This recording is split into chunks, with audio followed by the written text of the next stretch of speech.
Oi, pessoal, aqui é a Betina Rocha, analista da XP Investimentos. Vocês já devem ter me ouvido no Stock Pickers, quando eu participei dos episódios 13 e 35. E nos dois episódios eu falei sobre o meu otimismo com o setor de frigoríficos e mais especificamente sobre JBS. E com essa recente propagação do coronavírus, vou falar aqui no Stock Pills os impactos do vírus para o setor e qual que é a nossa visão para frente. Antes de mais nada, vale lembrar que esse setor foi muito impulsionado em 2019 com a peste suína africana na China, que de fato diminuiu bastante a oferta de proteínas no país, principalmente de carne suína, dado que a China corresponde a metade da produção de carne suína e metade do consumo de carne suína do mundo, e com isso elevou a demanda para todas as proteínas do setor e acabou elevando bastante o preço dessas proteínas também. E por isso, o Brasil, que é um país bem importante para a exportação de proteínas, também mandou bastante produto para a China. Quando a gente olha os números, em 2019, só para ter como referência, as importações chinesas de proteínas do Brasil cresceram bastante, de carne suína cresceu mais de 50% no ano, de carne bovina e de frango mais de 30%. Então, de fato, esse mercado se tornou um mercado bastante importante para essas empresas que exportam proteínas para o país.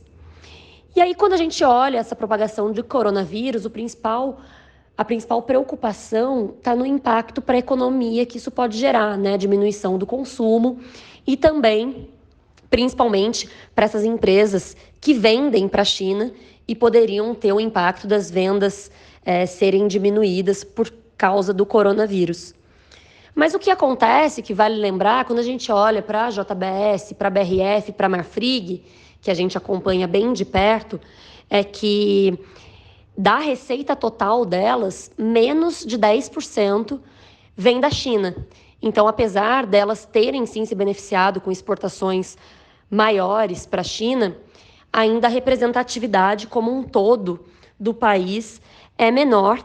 E o que a gente acredita é que esse impacto é um impacto muito mais de curto prazo. Quando a gente olha o estrutural desse setor, com a peste suína africana acontecendo, né, que dizimou quase metade dos suínos no país, ainda precisa de bastante tempo para a gente voltar a ter um equilíbrio entre oferta e demanda.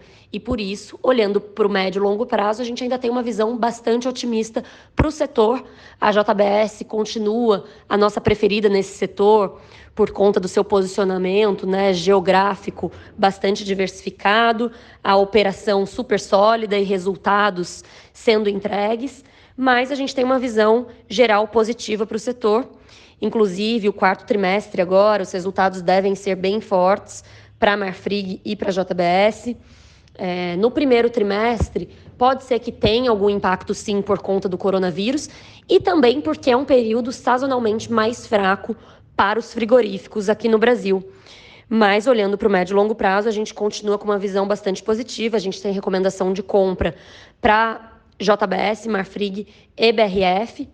Então, se vocês quiserem saber mais detalhes sobre essas empresas, é só acessar conteúdos.xp.com.br, que a gente fala bastante lá sobre tudo que está acontecendo nesse curto prazo e a nossa visão também de médio e longo prazo.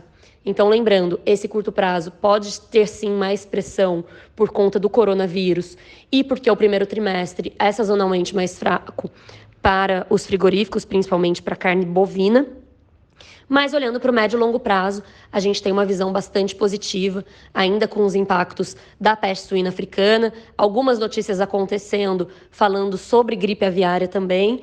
Então, esse desequilíbrio de oferta e demanda que deve favorecer exportações e os preços das proteínas, o que é muito positivo para os frigoríficos aqui no Brasil. É isso, espero que tenham gostado. Beijo!